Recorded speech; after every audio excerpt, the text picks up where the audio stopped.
I am not going to sugarcoat this, okay?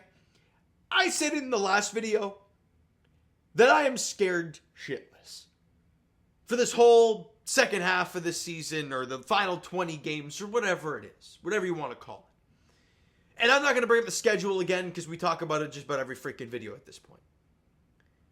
But I am so scared that this Raptor team is going to win a lot of games down the stretch because you play the freaking Wizards a ton. You got the Jazz a couple times. You got the freaking Hornets again. You got these teams who aren't very good.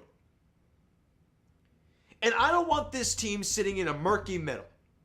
Because I'm watching the Brooklyn Nets continue to lose. I have seen teams like the Philadelphia 76ers continue to lose. They've lost 9 in a row. And I'm like, okay, the Raptors got the Bulls and then the Jazz and then Wizards twice. And I believe Jazz again.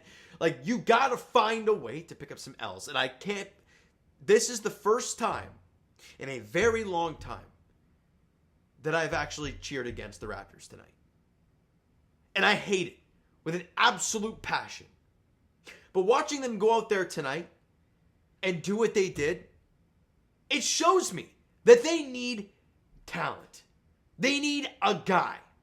And we all know from the scouting reports what the upcoming drafted players look like, right? Cooper Flagg, Ace Bailey, guys like that. Like, those are the dudes you want to get. And I don't want this Raptor team winning games and sitting in that 12th spot. Like, no. We're not doing that. And to watch, like, tonight was an elite tank performance. If you follow the Twitter page, I was kind of all over it tonight thinking I've never cheered for Chicago in my life. And I don't know why I'm doing it right now. And you look at the first 3 quarters of this game. Raptors win the first quarter by 3. Second quarter by 6. Third quarter, we're dead even. And just like that, we're up by 9 going into the fourth quarter. And at one point, the Raptors led by, let me bring up, 16. 16! And I'm like, here we go. They're going to win this game. And then they're going to beat the Jazz, beat the Wizards a couple times, and then win 4 or 5 in a row. And people are going to go, oh, they've won a lot of games in a row. It's like, yeah, they've played G League teams. But then in the fourth quarter, in fact, midway through the fourth quarter, they forgot how to play. And I'm not mad about it because of the result. But it proves the point where they need a guy to give the ball in a big moment and say, get me a freaking bucket. Is that Brandon Ingram? It might be down the road. But is it one of the guys they could draft this year? Also possible. And the Raptors give them a crazy run to end this game. And you're up by 4. Honest to goodness, guys, I'll give you a little story. I came down here, started recording my video, and I had the stats in front of me, and I see they hit a 3, but then it said Toronto foul. And I'm like, there's no way they fouled a dude taking a 3. Right upstairs, Kobe White gets fouled taking a 3. Is it a little questionable of a call? Yes. Am I angry about it now? God, no. But what in the world are you even thinking to sniff around that call? You let him shoot that ball. Instead, Kobe White gets the 4-point play. You go to overtime. And then it's just shit fest. Nobody can get a bucket. Scotty can't make a bucket to save his life. Sure, he's 24, 8, and 6, shot 10 of 19. Great. Did he look any good in overtime to you? Not really. He's pretty bad in overtime. Nobody can make a shot. And that's where I look at, okay, who's the guy you're giving a shot in a big moment? I've said it all year long. You don't have one. Meanwhile, the Bulls ran down your throat. You lost by 10. Should there have been a call on RJ? I think it was Josh Giddey going flying through the air and crushing RJ. Sure, probably a foul there. You lost by 10. You lost 15-5 in overtime. You got slaughtered in the fourth quarter. Now, yes, they lost the game, and I'm pleased about it. You had lost 3 in a row. Now you're 2-8 in your last 10. You're 18-42. Officially, the Raptors cannot finish 500 on the season. Good for them. But as I've said before, this team is too good to full-on tank, and that was very evident right now. Right there tonight. Because they should have won this game. You play this game over, and they probably do win that game. And it scares me. And I hate cheering against my team, But with the way the standings are and all that, I feel like I have to, and it's terrible. Enough said about that.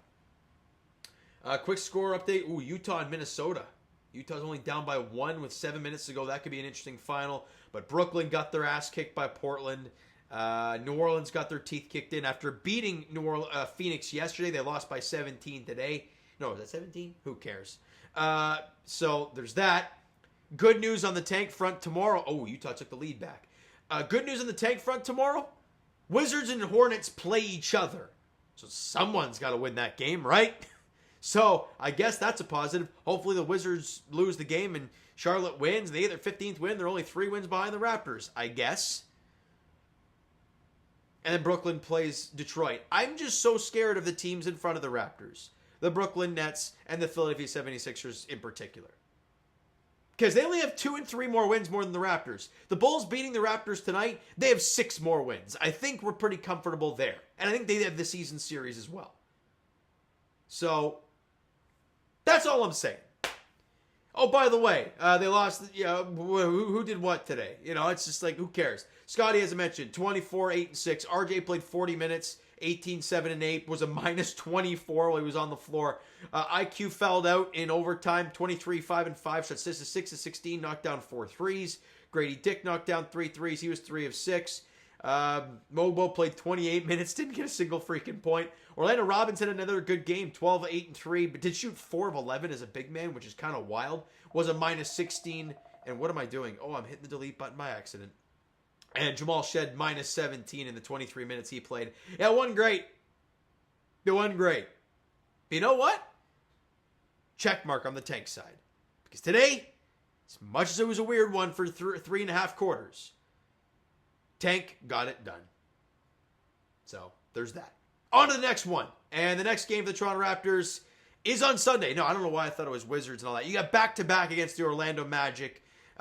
Sunday and Tuesday, both in Orlando, 6 p.m. on Sunday. And look, Orlando's not some crappy team. They're a couple games under 500. Paolo's playing out of his mind recently. He's averaging almost 24 a game. He's been incredible.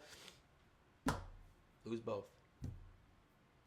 I'm just going to leave it at that, all right? So you know what, guys? That's going to do it for this one. If you enjoyed the video and, I guess, the tank of it all and not the game, because, thanks. Hit the like button to appreciate it. The subscribe button, you guys not done so already. Comment down below your thoughts on the video, your thoughts on the game. What'd you like? What'd you not like from the game for the Toronto Raptors? Twitter, Discord, Instagram, TikTok, all that stuff is down below. So follow up there if you haven't done so already. And I will talk to you guys Jays edition Sunday, a recap of this past week's games. Leafs edition Sunday afternoon, 1 o'clock puck drop. Leafs in Pittsburgh taking on the Penguins. And Raptors in Orlando taking on the Magic on Sunday. Three videos coming out Sunday. 6 p.m. tip-off in Orlando against said Magic.